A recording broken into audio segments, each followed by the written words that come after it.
아멘. 성경 봉독합니다. 오늘 말씀은 요한일서 2장입니다. 자, 요한일서 2장 7절부터 14절까지 말씀 함께 합독하시겠습니다. 요한일서 2장 7절부터 14절입니다.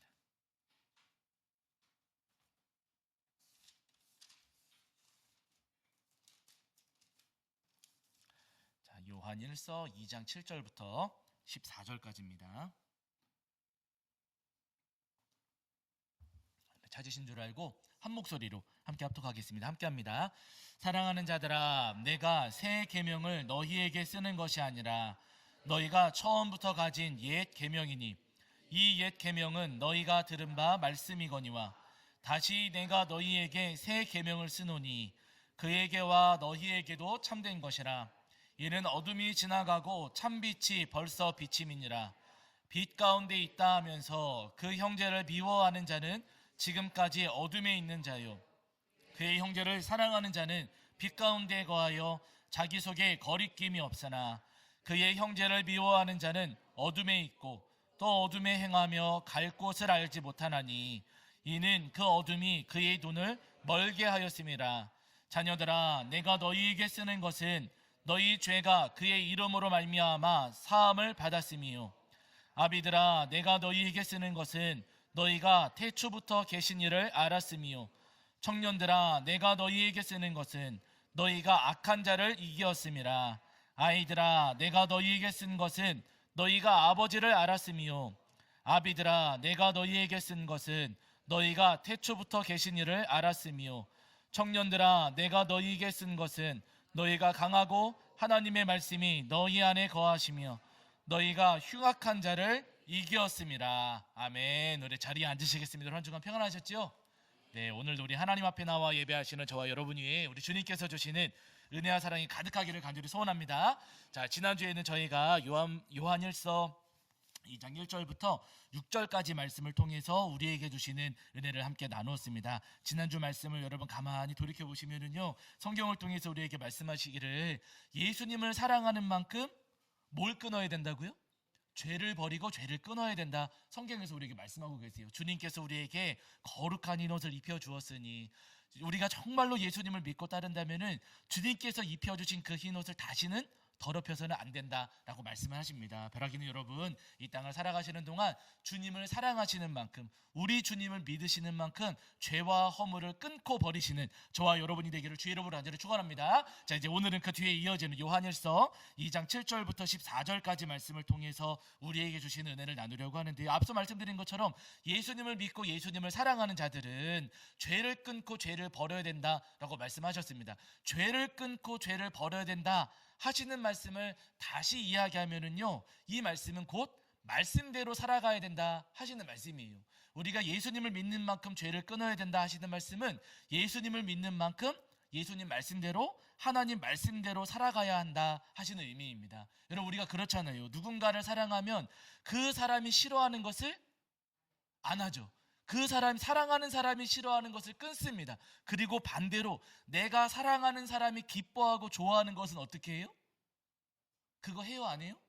하잖아요. 싫어하는 것은 끊고 기뻐하고 좋아하는 것은 우리가 따라가고 그 일들을 하기 마련이라는 것이죠. 마찬가지입니다. 우리가 정말로 예수님을 사랑하고 하나님을 사랑하고 성령님을 사랑한다면요, 주님께서 싫어하는 것을 분명히 끊지만 반대로 주님께서 기뻐하시고 주님께서 즐거워하시는 것들은 우리가 반드시 따라가야만 한다는 거예요. 우리가 정말로 주님을 믿고 우리가 정말로 주님을 사랑한다면 주님께서 행복해 하시는 일들을 마땅히 해야만 한다라고 분명히 성경을 통해서 우리에게 말씀하고 계십니다. 그러면 여러분, 주님께서 기뻐하시는 것, 우리가 주님께서 싫어하시는 그 죄들은 끊어야 되는데 주님께서 기뻐하시고 주님께서 즐거워하시는 것은 무엇인가? 다른 것 아니고 여러분, 주님께서 즐거워하시고 주님께서 기뻐하시는 것은 우리가 말씀대로 살아가는 거예요.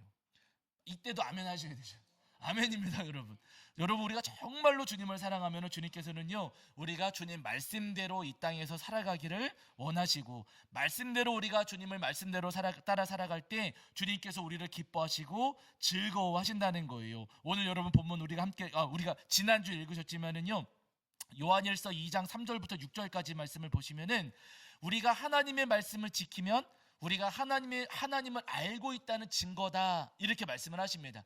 우리가 하나님의 말씀을 지키면서 살아가는 것이 하나님을 알고 있다는 증거가 된다라고 말씀을 하시고, 반대로 말씀을 지키지 않으면 우리 안에 진리가 있어요, 없어요?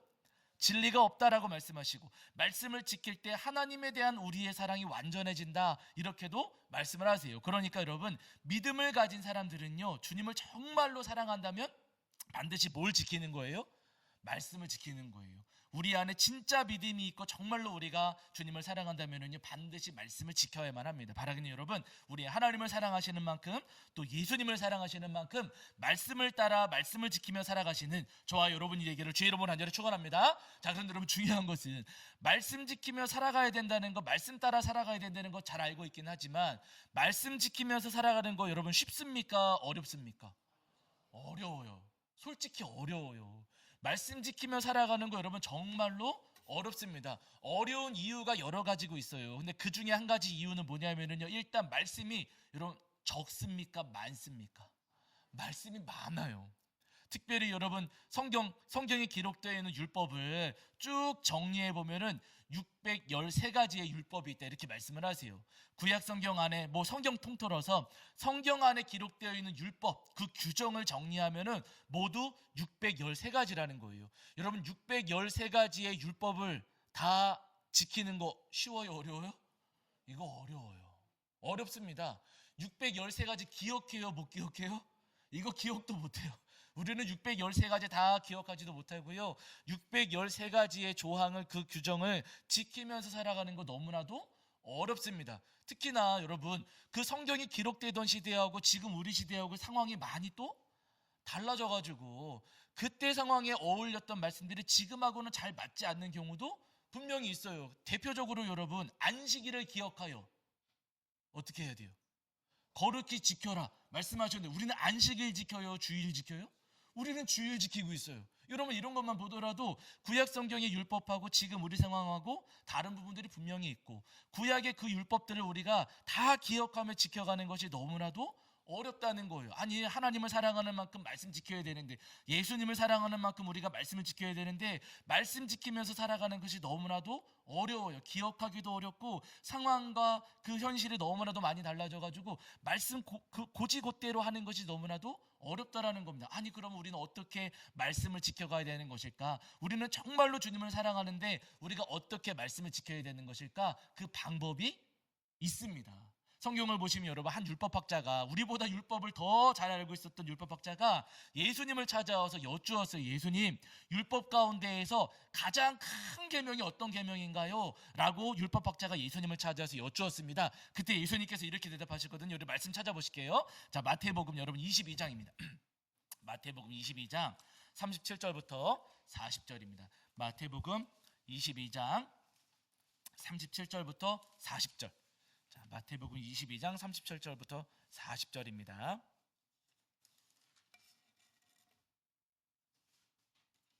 자, 마태복음 22장 37절부터 40절. 제가 가진 성경에서는 신약 성경 38페이지 정도 있습니다. 자, 마태복음 22장 37절부터 40절까지. 우리 찾으신 줄 알고 한 목소리로 합독하겠습니다. 함께합니다. 시작. 예수께서 이르시되 내 마음을 다하고 목숨을 다하고 뜻을 다하여 주 너의 하나님을 사랑하라 하셨으니 이것이 크고 첫째 되는 계명이요, 둘째도 그와 같으니 내 이웃을 내 자신같이 사랑하라 하셨으니 이 두 계명이 온 율법과 선지자의 강령이니라. 아멘. 이렇게 말씀하셨어요. 예수님께서 율법학자에게 대답해 주시기를, 어떤 계명이 가장 큰 계명입니까? 여쭈었더니 그 질문에 대답해 주시기를, 첫째는 하나님을 어떻게 해요? 사랑하라. 둘째도 그와 같으니 이웃을 어떻게 하라고요? 내 몸과 같이 사랑하라. 예수님 말씀하셨어요. 하나님을 사랑하고 이웃을 사랑하라 말씀하셨습니다. 그런데 중요한 것은 뭐냐면은 40절에 이 두 계명이 예수님 가장 큰 계명이다 말씀하시는데, 이 두 계명이 온 율법과 선지자의 뭐예요? 강령이다, 이렇게 말씀하셨습니다. 이 계명이, 두 가지 계명이 모든 율법의 근본이고 바탕이고 핵심이다 하시는 말씀이세요. 두 가지 계명이. 그런데 여러분, 두 가지 계명을 또다시 압축하고 요약하면 뭐가 돼요? 첫 번째는 하나님을 사랑하라 하셨고 두 번째는 이웃을 내 몸과 같이 사랑하라 하셨는데 이 두 계명을 또 압축하고 또 요약하면 뭐가 돼요? 사랑이 돼요. 사랑하라라는 규명이 됩니다. 그러니까 여러분, 모든 율법의 강령, 모든 율법의 근본, 모든 율법이 바탕이 되고 모든 율법의 핵심은 뭐냐면요, 사랑이에요. 모든 말씀의 핵심은 여러분 사랑입니다. 그러니까 여러분, 말씀 지키면서 살아갈 때 613가지 저는 다 기억도 못합니다. 그 시절하고 지금 시절하고 우리는 달라가지고 지킬 수도 없습니다. 여러분, 그게 아니고요, 하나님께서 우리에게 말씀해 주실 때 말씀을 지키면서 살아가라 라고 하실 때 그 말씀의 핵심은 뭐냐면요, 사랑하면서 살아가는 거예요. 누구를 사랑하면서요? 하나님을 사랑하고 또 다음에 누구를 사랑하면서요? 이웃을 사랑하면서 살아가는 겁니다. 이 규정을 어떻게 지킬까? 저 규정을 어떻게 지킬까? 여러분, 그거 다 고민할 여유가 없어요. 그러나 이렇게 하는 것이 정말로 하나님을 사랑하는 것일까? 내가 이렇게 하는 것이 정말로 이웃을 사랑하는 것일까? 그 사랑에 비추어서 살아가는 것, 하나님께서 그 삶을 오늘 우리에게 요구하시고 원하신다는 겁니다. 바른 여러분, 주님을 사랑하시는 만큼 우리도 그 사랑을 가지고 주님과 이웃을 사랑하며 살아가시는 저와 여러분이 되기를 주 이름으로 간절히 축원합니다. 자, 오늘 우리가 함께 읽으신 요한일서 2장 9절부터 11절 말씀을 보시면은요, 이렇게 말씀을 하셨어요. 우리 9절부터 11절 한번 보실게요. 오늘 우리가 함께 읽으신 요한일서 2장 9절부터 11절입니다. 요한일서 2장 9절부터 11절입니다. 자, 읽겠습니다. 함께합니다. 시작. 빛 가운데 있다 하면서 그 형제를 미워하는 자는 지금까지 어둠에 있는 자요, 그의 형제를 사랑하는 자는 빛 가운데 거하여 자기 속에 거리낌이 없으나 그의 형제를 미워하는 자는 어둠에 있고 또 어둠에 행하며 갈 곳을 알지 못하나니 이는 그 어둠이 그의 눈을 멀게 하였음이라. 아멘. 이렇게 말씀하세요. 형제를 사랑하는 자는 빛 가운데 거하여 자기 속에 거리낌이 없다, 이렇게 말씀하셨습니다. 그런데 여러분, 반대로 형제를 미워하는 자는 어떻다 그러세요? 미워하는 자는 어둠에 있다고 말씀하시고 어둠에 행하며 눈이 어두워져서 갈 곳을 알지 못한다, 이렇게 말씀을 하십니다. 그러니까 여러분, 예수님을 믿는다라고 하면서도 내 옆에 있는 이웃들, 형제들을 미워하면은요, 눈이 어두워져가지고, 형제를 미워하면 눈이 어두워져가지고 죄의 길을 걷게 된다 하시는 말씀이세요. 우리가 사랑하지 않고 미워하기 시작을 하면은요, 나도 모르는 사이에 죄 지어요, 안 지어요? 죄 짓습니다. 여러분, 사랑하지 않으면은요, 죄 짓게 된다는 거예요. 여러분, 가인 기억하시잖아요.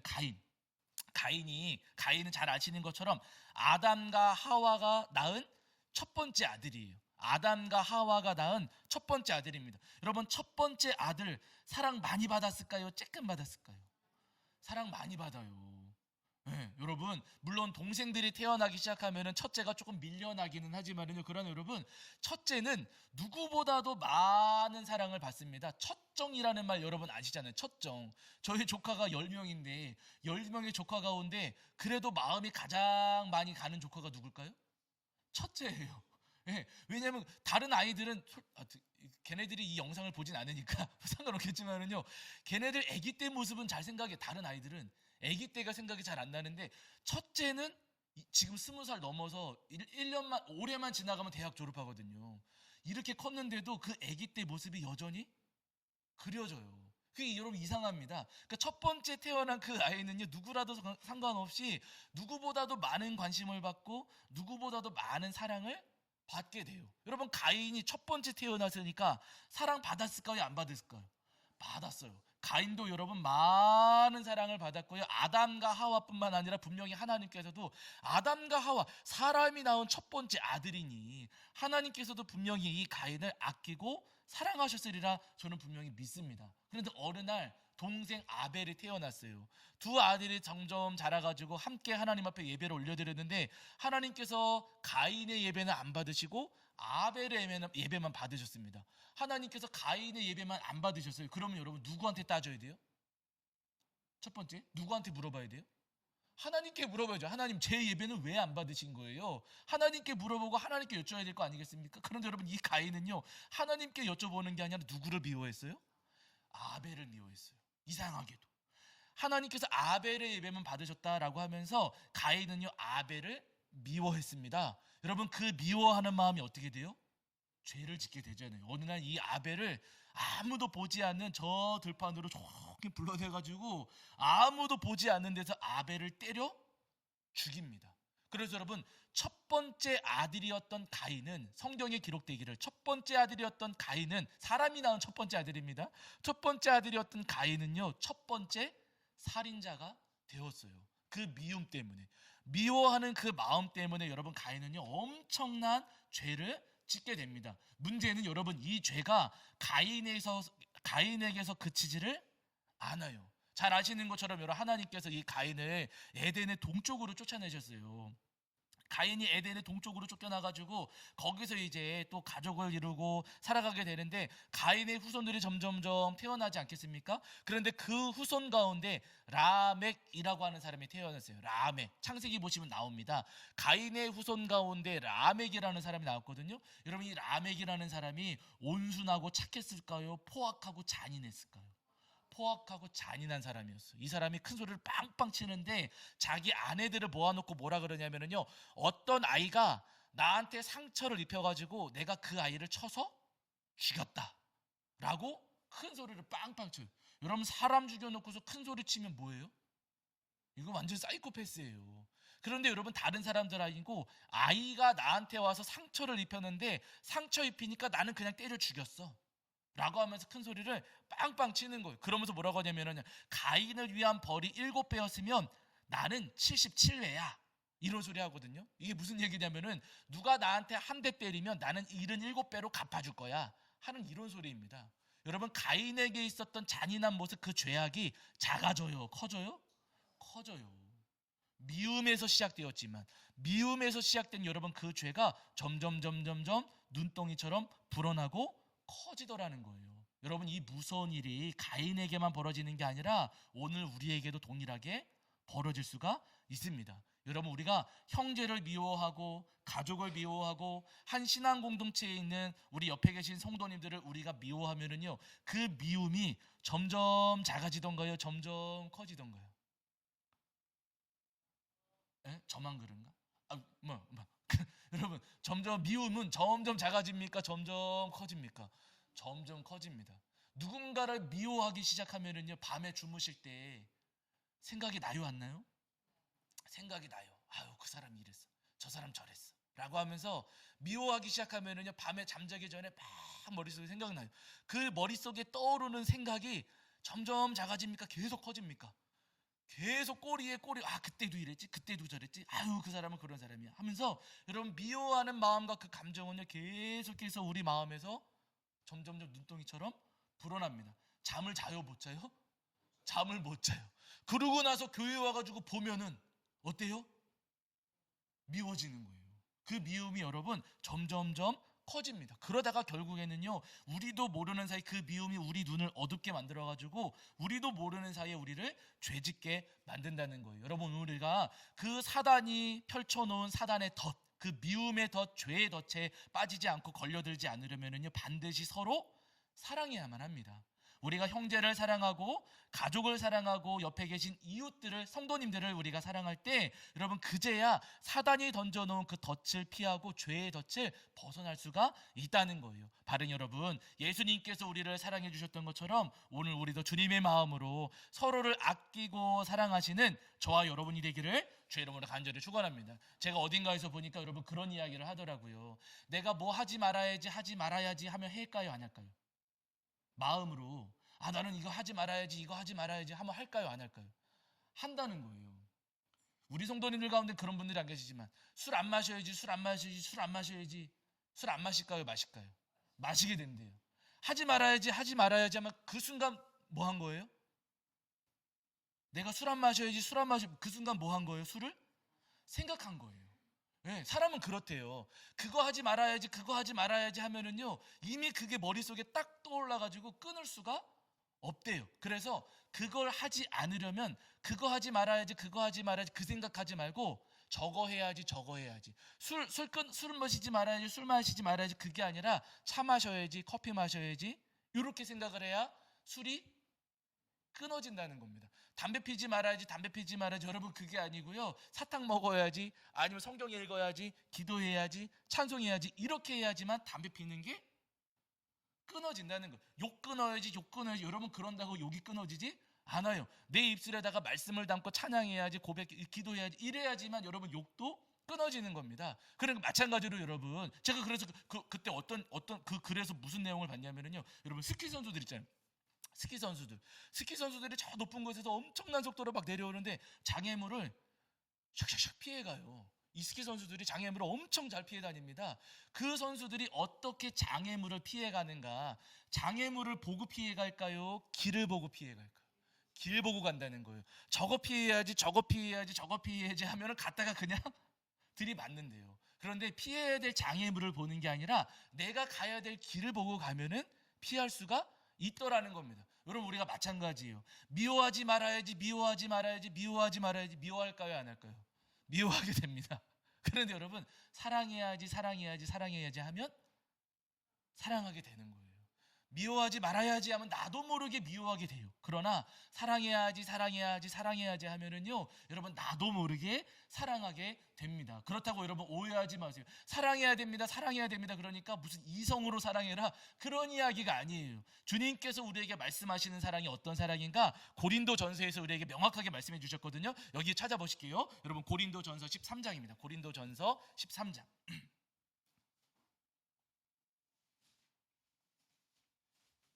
고린도전서 13장 4절부터 7절인데요. 제가 가진 성경에서는 신약성경 279페이지입니다. 신약성경 279페이지.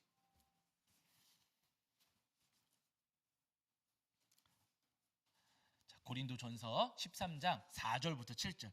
그 유명한 여러분 사랑장이라는 별명이 붙어있는 말씀이거든요. 자, 고린도전서 13장 4절부터 7절입니다. 13장 4절부터 7절. 자, 우리 찾으신 줄 알고 함께 읽겠습니다. 함께 합니다. 시작. 사랑은 오래 참고, 사랑은 온유하며, 시기하지 아니하며, 사랑은 자랑하지 아니하며, 교만하지 아니하며, 무례히 행하지 아니하며, 자기의 유익을 구하지 아니하며, 성내지 아니하며, 악한 것을 생각하지 아니하며, 불의를 기뻐하지 아니하며, 진리와 함께 기뻐하고, 모든 것을 참고, 모든 것을 믿으며, 모든 것을 바라며, 모든 것을 견디느니라. 아멘. 이렇게 말씀하셨어요. 고린도전서 13장에서 사랑이 무엇인가를 우리에게 말씀해 주시는, 사랑은 오래 참는 거래요. 견디기 힘든 모습이 분명히 있죠. 네, 정말 참을 수 없는 모습이 분명히 있어요. 그 참을 수 없는 모습을 무조건 사랑하라는 것 아니고요. 그 못된 모습, 그 못난 모습을 참고 견뎌주는 것도 사랑이에요. 네, 여러분 그 뒤에 보시면은요, 사랑은 온유하다라고 말씀하시고 따뜻하게 감싸준다는 거지요. 차갑고 냉랭하게 대하는 게 아니라 따뜻하게 감싸주고 덮어주는 것도 사랑이라고 말씀하시고, 그리고 여러분 여기 시기하지 않고 자랑하지 않는 것도 사랑이다 이렇게 말씀하세요. 누군가에게 부러운 것들이 있어요. 그러면 그것을 시기하지 않는 것도 사랑인 것이고, 반대로 여러분 설 명절 보내면서 용돈도 많이 받았고 맛있는 거 많이 먹기도 했고 여기저기 좋은 데도 구경 많이 하기도 했고 많이 이렇게 좋은 거 많이 경험했지만 그래도 내가 크게 내색하지 않고 자랑하지 않는 것도, 그것도 사랑이라는 거예요. 왜냐하면은 눈 많이 내리고 건강이 어려우셔서, 건강이 불편하셔서 여기저기 못 다니신 분들도 계실 수가 있으니까요. 그러니까 상대를 배려해서 다른 이들을 배려해서 내가 조금 조심하고 참고 견디는 그 모든 것들이 다 사랑이다라고 지금 성경에서 오늘 우리에게 말씀하고 계세요. 바라기는 여러분, 이 사랑으로 우리가 가족을 사랑하고 이웃을 사랑하고 옆에 계신 우리 모든 성도님들을 사랑하시는 저와 여러분이 되기를 주의 이름으로 간절히 축원합니다. 여러분 그 성경을 보시면 야곱의 12아들들이 있잖아요. 여러분 야곱에게 12명의 아들들이 있었는데 야곱이 그 가운데에서 요셉을 가장 많이 사랑했었어요. 내색하지 말아야 되는데 야곱이 자기의 마음을 감추지 못하고 요셉만 특별히 사랑했습니다. 그래가지고 일도 잘 안 시키고 거기다가 옷도 좋은 옷만 입혀주고 요셉에게만 그랬던 거예요. 요셉은 아주 특별한 사랑을 받았습니다. 그러면 여러분 형들 앞에서 자랑하면 됩니까, 안 됩니까? 자랑하면 안 되잖아요. 그런데 이 요셉은 철이 덜 들어가지고 자랑해요, 안 해요? 자랑했어요. 맨날 그 좋은 옷 입고 다니고 형들 막 일하고 있는데 가가지고 자기는 일도 안 하고 그러면서, 그러다 보니까 형들의 미움을 사게 됐습니다. 어느 날 야곱이 이제 그 형들을 일하게 보낸 다음에 요셉에게 심부름을 시켜요. 형들 일 잘하고 있나, 너 한번 가서 보고 와라 해가지고 요셉이 아버지의 말씀을 따라서 형들 감시하러 형들 일 잘하고 있나 보러 갔거든요. 형들이 요셉을 보자마자 야, 우리 저놈 붙잡아다가 때려주자, 혼쭐 내주자 하고서는 요셉을 구덩이에 던져놨어요. 그러다가 상인이 지나가니까 그 상인에게 이 요셉을 팔아버렸습니다. 그래서 여러분, 요셉은요, 그 자기가 받았던 사랑을 그렇게 조금 조심하지 않고 형들에게 막 자랑하고 하는 바람에 미움을 사서 결국은 애굽의 종으로, 이집트의 종으로 팔려가게 됩니다. 그런데 참 감사하게도 하나님께서 그 요셉의 삶을 포기하지 않으셨어요. 하나님의 은혜로 요셉이 애굽의 총리 자리까지 올라가게 됩니다. 하나님께서 지혜를 주셔가지고 풍년이 이어질 때 애굽은 쌀을 비축했고 그 뒤에 이어지는 흉년을 대비해가지고 잘 체계적으로 준비를 했어요. 그래가지고 흉년이 막 엄청난 흉년이 이어질 때에도 애굽 땅에는 부족함이 없었습니다. 그러니까 주변 나라에서 이 애굽에 쌀 사러 막 왔거든요. 그때, 여기부터 중요해요. 그때 저 가나안 땅에 살고 있었던 요셉의 형들도 쌀 사러 애굽에 내려왔어요. 요셉 앞에 와서 머리를 조아리면서 쌀 팔아달라고 이야기를 하는데 형들은 그 애굽의 총리가 요셉인지를 알지 못했습니다. 근데 요셉은 형들을 보자마자 알았어요. 네. 그래가지고 가는데 가만히 봤더니 자기 친동생 베냐민은 왔어요, 안 왔어요? 안 온 거예요. 와, 이놈의 형들이 나를 갖다 팔아버리던 내 동생도 죽여버렸나? 아마 그 생각이 들었겠지요. 그래가지고 한 명은 붙잡아 놓고서는 그 형들에게 이제 이야기하기를, 당신들이 다음번에 올 때는 막내 동생 데려와야 됩니다. 막내 동생 안 데려오면 간첩으로 알겠습니다. 엄포를 놓거든요. 그래가지고 그 형들이 돌아갔다가 쌀 떨어져 다시 두 번째 사러 왔을 때, 그때는요 아버지를 어떻게든 설득해가지고 막내 동생 베냐민을 데리고 옵니다. 베냐민을 보았을 때 요셉이 어떻게 하냐면요, 요셉만 남겨놓고 싶은 거예요. 다른 형들은 다 돌려보내고 요셉만 남겨놓고 싶어서 베냐민, 죄송합니다. 정신 하도 오래 쉬어가지고 여러분, 베냐민만 남겨놓고 싶어가지고 베냐민 자루에다가 은잔을 숨겨놓았어요. 내 잔을 도둑질해갔다 누명 씌워가지고 베냐민만 딱 붙잡아 두려고 했던 거예요. 근데 여러분, 베냐민을 딱 붙잡아다가 너는 도둑놈이니까 여기서 감옥살이 해라, 엄포를 놓고서를 딱 붙잡아 두려고 했는데 여기가 중요해요. 그때 누가 등장해요? 유다가. 그때 유다가 나옵니다. 유다가 딱 나와가지고 뭐라고 이야기하냐면요, 제가 대신 남겠습니다. 베냐민은 돌려보내주십시오. 베냐민이 가지 않으면 저희 아버지 돌아가실 수도 있습니다. 그러니 저희 막내 동생 베냐민은 돌려보내주시고 제가 베냐민을 대신해서 여기 남아 종살이 하겠습니다. 제가 대신 감옥살이 하겠습니다. 제가 대신 벌 받겠습니다 라고 하면서 베냐민을 감싸주고 베냐민을 지켜주려고 하고요, 베냐민을 대신해서 자기가 희생하려고 해요. 그 모습을 보면서 요셉의 마음이 무너졌습니다. 그제서야 제가 요셉입니다 형님들 하면서 자기 정체를 드러내게 되는 거예요. 여러분, 그렇게 그 이후에 이제 야곱의 온 가족이 애굽에 이사 와서 어려운 상황을 다 이제 극복하고 이겨내게 되는 것이죠. 여러분, 그렇게 서로 감싸주고 사랑해주고 아껴줄 때 가족도 지킬 수 있었고 야곱의 후손들 이스라엘 백성들도 성장하고 부흥할 수가 있었던 거예요. 우리가 만약에 여러분 그 야곱의 아들들이 서로 맨날 미워하고 치고받고 싸우기만 하면은요 콩가루 집안 되는 겁니다. 그러나 그렇게 처음에는 부족함이 있었고 미워하는 마음이 있었을지는 모르겠지만은요 서로를 지키고 아끼고 도와주려고 하고 감싸주려고 하고 서로를 그렇게 사랑하는 마음을 가졌을 때 그 가정도 지켜지고 이스라엘 민족도 여러분 성장할 수가 있었던 거예요. 오늘 우리도 다 마찬가지입니다. 우리가 서로를 아끼고 소중히 여기고 서로를 배려하면서 서로를 사랑하면은요 우리 가족이 회복되고 교회도 부흥할 수가 있습니다. 바라기는 우리 가정을 회복시켜 주시고 우리 교회를 부흥하게 하실 주님의 은혜를 소망하시면서 서로를 진심으로 아끼고 사랑하시는 저와 여러분이 되기를 주의 이름으로 간절히 축원합니다. 자, 우리 찬송합니다. 찬송가 218장입니다. 218장 찬송하시면서 준비하신 예물 봉헌하겠습니다.